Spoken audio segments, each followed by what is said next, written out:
Ayan, pagkatapos ng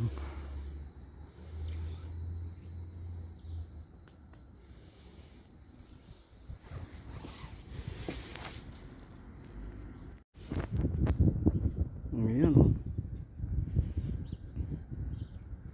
kung gaano katigas sa mga isno na ito.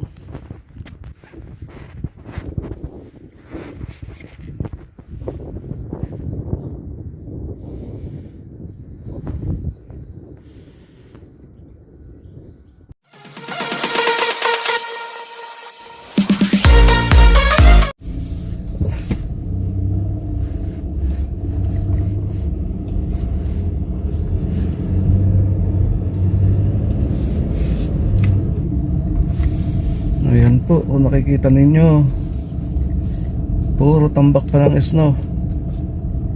Pang 7 days na ngayon. Kahit sang kalimingon dito, puro tambak ng isno, hindi pa rin natutunaw.